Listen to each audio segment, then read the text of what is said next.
Vamos a hacer entonces finalmente esta revisión sencilla de lo que es fármaco en lo que es hongos. Fundamentalmente vamos a ver hongos, la farmacología de hongos, que ya han hecho el resto de la parte infecto, y algunos exámenes auxiliares, básicamente el diagnóstico de enfermedades micóticas y COVID, que es algo muy sencillo, ¿ok? Entonces, en la farmacología de hongos tenemos nosotros que definir bien que el hongo como célula, ¿no es cierto? El hongo es una célula, el hongo proviene de una célula eucariota, eso tiene que quedar claro. ¿Por qué? Porque hay que diferenciarlo, por eso siempre, de lo que es la bacteria. Entonces, la bacteria es procariota. ¿Cuál es la diferencia? La diferencia, acuérdense que nuestras células también son eucariotas, ¿no? Es la presencia de la membrana nuclear, es decir, el material nuclear de la célula va a estar metido en una membrana nuclear donde va a tener todo ese aparataje de lo que es el núcleo. Adicionalmente a eso, la mitocondria, la presencia de la mitocondria que no tiene la bacteria, ¿ok? Y adicionalmente a eso el aparato de Golgi, que es fundamental. Entonces, este grupo, las células, los hongos, son organismos que pueden ser unicelulares, las levaduras, o pueden ser pluricelulares. O pueden tener ambas situaciones, como es el dimórfico. El dimórfico va a ser, ¿no?, unicelular, o sea, se va a comportar como levadura cuando está en el organismo, cuando está en tejidos. Y mientras que en los medios de crecimiento, o sea, en los cultivos, en los medios, en el cultivo, va a ser de tipo pluricelular, ¿no? Va a convertirse como hifa. Por eso se llaman dimórfico. Este dimórfico, vamos a empezar por él, es el patógeno per se. O sea, estos son siempre patógenos. Son los patógenos primarios, ¿no? Entonces son los hongos patógenos primarios.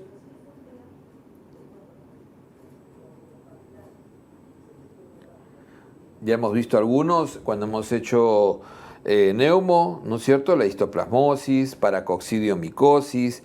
Entonces, estos son patógenos siempre. O sea, uno cuando tiene contacto con histoplasma siempre va a enfermar de alguna manera. O va a ser una reacción primaria, como ya hemos visto, o va a ser una infección crónica o una infección invasiva si el paciente está inmunosuprimido. La blastomicosis igual, ¿no? El coccidiomitis, también la coccidioideimitis, la coccidiomicosis, ¿no? Blastomices también, listoplasmosis y la esporotricosis. También está acá el paracoccidium, ¿no? La paracoccidiomicosis, ¿no? Tropicales. Entonces tenemos acá los dimórficos clásicos que, como decíamos, cuando están en tejidos van a producir levaduras, la infección en forma de levaduras. Ok.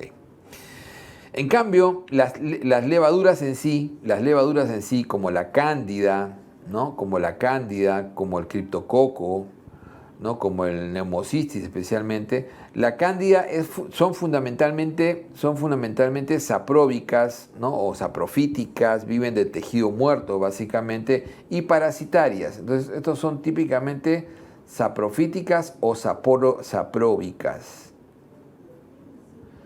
Entonces, colonizan usualmente el tubo digestivo, ¿no? La cándida suele colonizar el tubo digestivo y generalmente hace infecciones vía translocación. O sea, el mecanismo, pregunta que se ha hecho alguna vez en otros sitios, es el mecanismo de infección de la cándida es por translocación. Por translocación en el tubo digestivo ingresa al torrente, entonces va a producir una infección hematógena, típicamente hematógena. No estamos hablando de la cándida que a veces produce infecciones locales muy limitadas, como puede ser, por ejemplo, un muguet, o como puede ser a veces, sobre todo, a nivel de lo que es bulbo vaginal y balano prepucial. ¿Por qué un paciente te hace una infección por cándida en piel, por ejemplo, balano prepucial o, en el caso de la mujer, bulbo vaginal? Porque hay algún mecanismo de inmunosupresión. O sea, siempre son oportunistas. Estos son patógenos primarios y estos siempre son oportunistas, ¿ok? Entonces las levaduras siempre son oportunistas. Y entonces, ¿por qué te va a hacer una infección, una bulbo vaginal o una balano prepucial? Típico del diabético.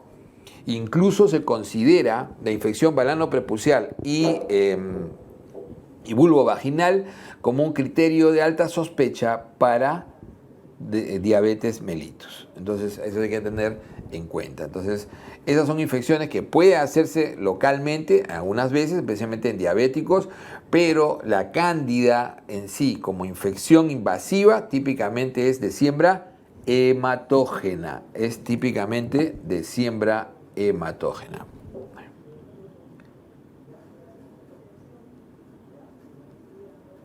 Claro, la Candida albicans es aquella que tiene mayor diseminación, es la que suele estar en el tubo digestivo, también está a veces en piel, especialmente alrededor de las uñas, y en algunas cavidades, como por ejemplo en vagina, ¿no? Alrededor de los genitales. Pero básicamente cuando ingresa, el punto de ingreso fundamentalmente es tubo digestivo, no se olviden eso. Entonces la Cándida tiene variantes que pueden ser muy resistentes. Hoy en día los antimicóticos tienen la Candida krusei, ¿no? Tienen la Candida krusei, tienen la Glabriata, tropicalis, como aquellos que tienden a ser resistentes. Estos tienden a ser resistentes, ¿ok?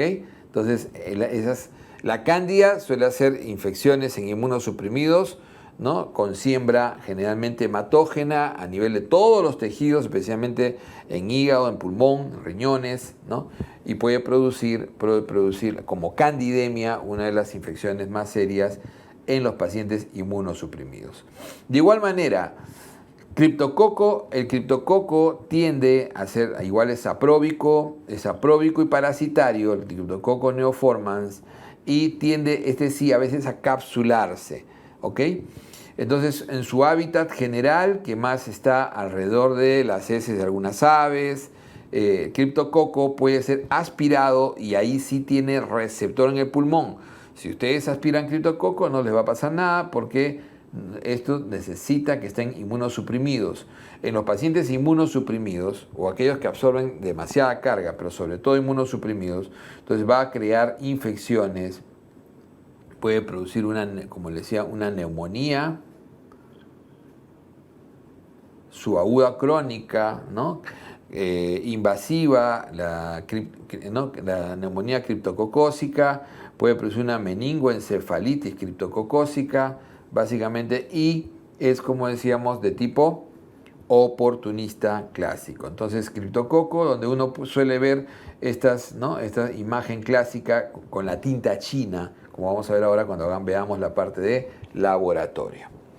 En Pneumocystis jirovecii ya sabemos que aparece como un gran oportunista básicamente a partir del VIH, pero hoy en día Pneumocystis jirovecii lo vemos también como neumonía en pacientes que tienen corticoterapia crónica de altas dosis, trasplante de médula ósea y neoplasias hematológicas. Entonces, Pneumocystis jirovecii suele producir de igual manera, en forma de levadura, va a producir infecciones a nivel pulmonar, neumonías intersticiales muy severas. Vamos a ver entonces el otro grupo. El otro grupo es las hifas. Recordad que las hifas, ¿no? Estos pluricelulares van a terminar produciendo en un momento en forma de micelios, ¿no? Invasión y por lo general son también igual oportunistas, con excepciones como los dermatofitos. Los dermatofitos, recordemos, Trichophyton, Microsporum y Epidermophyton, ¿no? El Trichophyton, el Microsporum, que ya lo hemos revisado en dermato, ¿no? Y el Epidermophyton. Estos suelen vivir, no son invasivos y suelen vivir básicamente de la queratina de la piel, por eso que se reproducen alrededor, ¿no? Alrededor de la piel y son muy recurrentes, ¿no? Son generalmente de tratamiento local en su gran mayoría. El Aspergillus también es un hongo, una hifa que de vida no saprofítica, por lo general coloniza tejidos, pelos y puede ingresar por vía respiratoria o producir también invasión en inmunosuprimidos. Generalmente el Aspergillus puede generar un cuadro alérgico de hipersensibilidad tipo 1, ¿no? Característico, ese es el más característico que se ve alrededor de los pacientes con asma, y generar una hipersensibilidad intensa con un asma severo. Este cuadro se llama aspergillosis broncopulmonar alérgica, ¿ok? Característico. El Aspergillus en pacientes inmunosuprimidos también puede generar una invasión, una enfermedad invasiva, sobre todo pulmonar, en que el grupo de pacientes que utilizan corticoides, antibióticos y tienen base de pulmón previamente enfermo, o en aquellos pacientes que son inmunosuprimidos por neoplasias especialmente hematológicas. Entonces esa es la invasiva, la aspergillosis invasiva que se puede observar. Y también puede sobrecrecer, ¿no? Como un miceto en cavidades, y ese es el típico aspergiloma. Mucormicosis también suelen sobrecrecer especialmente en base cráneo y en senos paranasales, fundamentalmente en pacientes diabéticos. Entonces, esa es la característica. Los hongos son, como decíamos, de vida netamente aerobia y tienen una característica, tienen una pared celular que uno tiene que tener en cuenta. Esta pared celular generalmente formada, ¿no? por glucanos y quitina. Por quitina y glucanos. Sobre los glucanos, fundamentalmente, vamos a actuar en la síntesis de los glucanos por las equinocandinas, ¿no? Clásicas, como la caspofungina, muy utilizada hoy en día en los aspergillosis pulmonar. Sobre la membrana celular es donde se da la mayor actividad antifúngica. Y acuérdense que esta membrana celular del hongo tiene dos componentes fundamentales, los fosfolípidos y los ergosteroles. Sobre la síntesis de ergosterol justamente van a actuar los azoles y las alilaminas como la terbinafina, ¿no? Y los azoles, ya sabemos que los azoles tenemos el imidazólico clásico, el ketoconazol, y los triazólicos, que ahora vamos a revisar. A nivel del daño directo, como los polienos, por ejemplo, característico, la anfotericina es el más potente. Si bien es cierto, estos fármacos son muy útiles, los azoles, las alinaminas, las quinocandinas, son fungistáticos, no son fungicidas. Entonces necesitan que el paciente en sí tenga una actividad sobre el hongo para poder responder. Entonces son netamente fungistáticos, ¿no? A excepción del voriconazol, que es fungicida frente al Aspergillus. Mientras que el anfotericin tiene esa ventaja. La anfotericina es muy tóxico, eso sí, es muy nefrotóxico, pero la anfotericina tiene alta actividad fungicida. Y entonces por eso es que es el más efectivo de los antifúngicos, pero se limita su uso a infecciones severas debido a sus grandes efectos adversos. Entonces tenemos los sitios donde vamos a actuar. Antes ya sabemos sobre pared celular, sobre membrana celular, parecido a lo que sucede también. Acuérdense que las bacterias también tienen esta estructura. Lo que no tienen las bacterias sabemos que es el aparato de Golgi, la mitocondria y la pared nuclear, ¿no es cierto? Sobre inhibidores de ácido nucleico, la flucitocina también se utiliza, generalmente asociada, ¿no? Los oxaboroles hoy en día se utilizan muchísimo tópicamente, y la grisofulvina, que todavía es muy útil, especialmente en la tinea capitis. Entonces, sobre esto vamos a hablar básicamente en el efecto, ¿no es cierto? En la producción, fundamentalmente, ¿no?, de los esteroles, el colesterol en animales, los fitoesteroles en vegetales y los micoesteroles, como es el ergosterol, componentes de la pared celular de estas especies. Entonces, el ergosterol va a ser inhibida su producción, básicamente los azoles, ¿no?, actúan sobre la 14-alfa-desmetilasa, que es un tipo de, se inhibe ahí la citocromo P450 específica a ese nivel, ¿ok? Entonces una alfa-desmetilasa, y la terbinafina, ¿no?, que es una alinanina, actúa sobre el escualeno epoxidasa. Pregunta clásica: terbinafina que son alinaninas, actúan sobre el escualeno epoxidasa, y los azoles sobre la 14-alfa-desmetilasa. Por lo tanto, la terbinafina va a evitar la formación primero de lanosterol. Entonces, terbinafina va a evitar la formación de lanosterol, mientras que los azoles ya del lanosterol hacia ergosterol. Entonces, eso es lo que tiene que quedar clarísimo. Entonces, estos son los más usados. Recuerden que la terbinafina es el antimicótico de elección en la onicomicosis. Muy útil también en todas los dermatofitos, pero sobre todo en la onicomicosis. Mientras que los azoles, que actúan sobre la 14-alfa-desmetilasa, son de elección en casi todas las micosis profundas y también tópicas, ¿no? Tenemos ahí el imidazólico como el ketoconazol y los triazólicos, ¿no?, los triazólicos más utilizados, como por ejemplo el itraconazol, el voriconazol, posaconazol clásico. Entonces, esta es básicamente la acción. El anfotericin, que en cambio actúa directamente, es muy tóxico y abre un poro, destruye directamente la membrana. Entonces, esta destrucción directa, porque es diferente la falta de producción, al no producir ergosteroles, la pared celular, en este caso la membrana celular, va a dejar zonas, ¿no?, zonas que sin producción, zonas libres, y eso va a producir cambios en lo que es básicamente la ósmosis. Entonces, fuerzas osmóticas van a terminar destruyendo al final lo que es el hongo. Pero el anfotericin no es directamente tóxico y actúa directamente sobre la membrana, ¿no?, produciendo cambios a nivel de lo que es incluso el manejo del potasio y otras pequeñas moléculas, abriendo poros a este nivel. Entonces vamos viendo estos antifúngicos fundamentales. Vamos primero con los polienos, que tenemos la anfotericina. La anfotericina es el fármaco básico del manejo de las micosis profundas. El desoxilato es el anfotericin B clásico, que es el que tenemos en petitorio, el que hay en el país actualmente.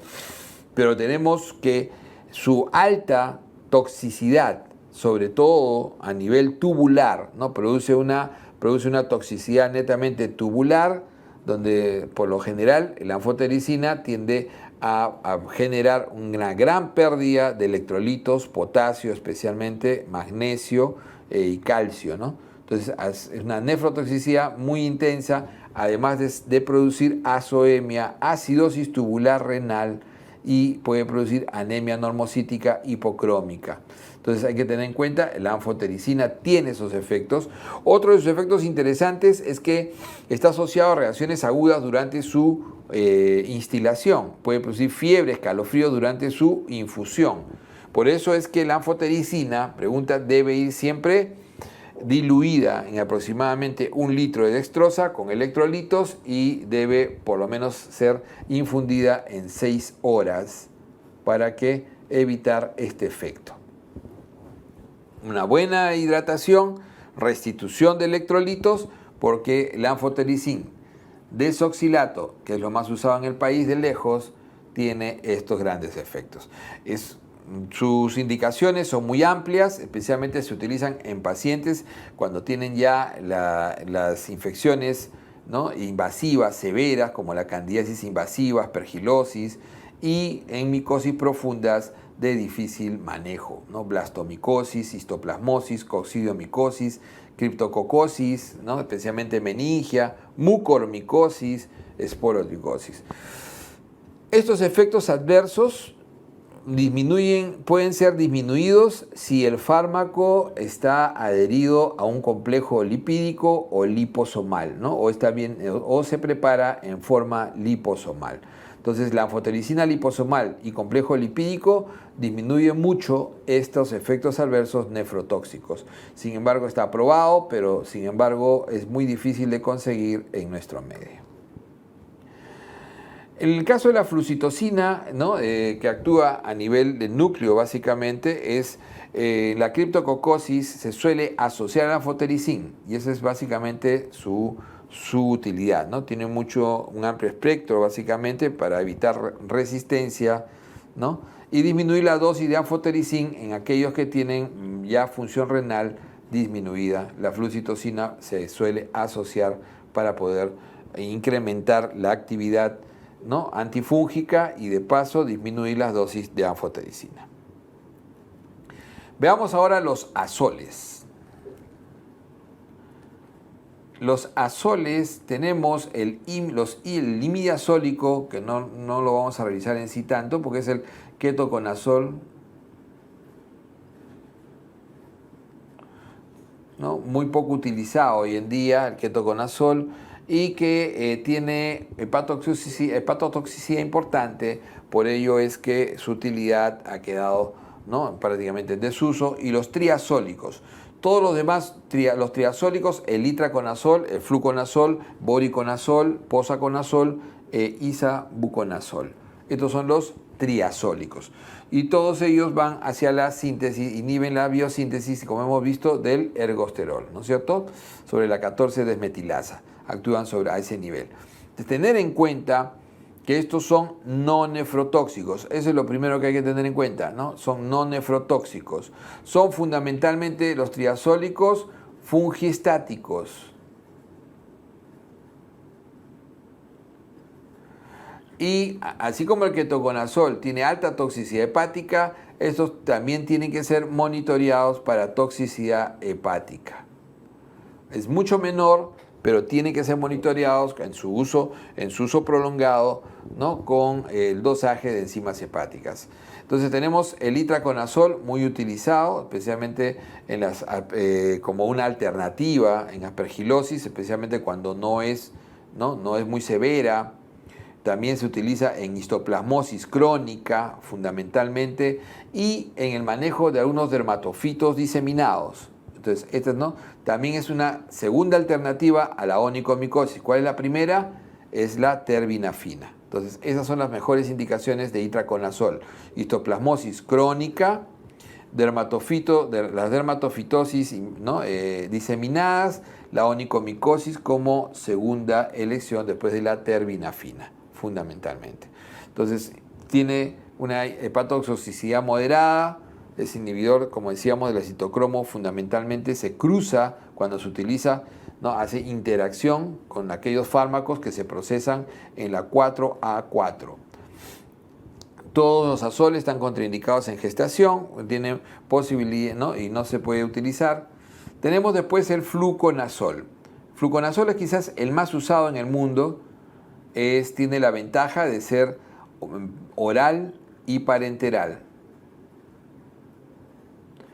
Tiene muy buena biodisponibilidad oral, casi idéntica a la parenteral, por eso que tiene muy buena utilidad este fármaco. Es de elección en la candidiasis invasiva, especialmente cuando no hay posibilidad de resistencia. Generalmente cuando es Candida albicans va a ser muy bien tolerado y muy efectivo. También se puede utilizar en criptococo, o sea, en las levaduras, básicamente en levaduras, ¿ok? Entonces, como decíamos, la concentración plasmática es igual tanto por vía oral como por vía endovenosa. alcanza altas concentraciones en líquidos cefalorraquídeos, eso es una gran ventaja, pero está contraindicado igual en gestación el fluconazol. El voriconazol, pregunta examen, este es hoy en día la elección en la aspergilosis invasivas. Entonces, ese es hoy en día, en el caso de la aspergilosis, que siempre es un grave problema, es hoy en día la elección, el voriconazol. Una alternativa es la caspofungina, pero en la aspergilosis invasiva el voriconazol es lo que se dice la elección número 1. Muy útil también en candidiasis invasiva y tiene una biodisponibilidad muy alta, es en tabletas, ¿no? El biodisponibilidad del 96%, puede prolongar el QT, eso hay que tener mucho en cuenta. Igual, el posaconazol, ¿no? Especialmente profilaxis y en candidiasis, y el isavuconazol, que es una alternativa y es de elección en la mucormicosis. En la mucormicosis, el isavuconazol es la elección. Caspofungina, muy utilizado en estos últimos tiempos, es muy utilizado especialmente cuando el paciente está muy inmunosuprimido, ¿no? Pero en realidad su actividad contra Aspergillus es limitada, sin embargo se utiliza muchísimo, ¿no? Como les decía, es el voriconazol la elección para aspergilosis invasiva. Caspofungina en candidiasis invasiva es la elección, ¿ok? Al igual que la micafungina son hoy en día los de mayor, y la anidalofungina en la candidiasis especialmente resistentes, ¿ok?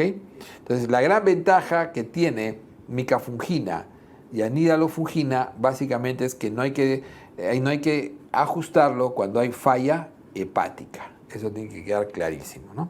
Entonces esos tres son útiles, especialmente en candidiasis invasiva, pero teniendo en cuenta que tanto la micafungina como la la fungina no son necesarios de ser ajustados si el paciente tiene falla hepática.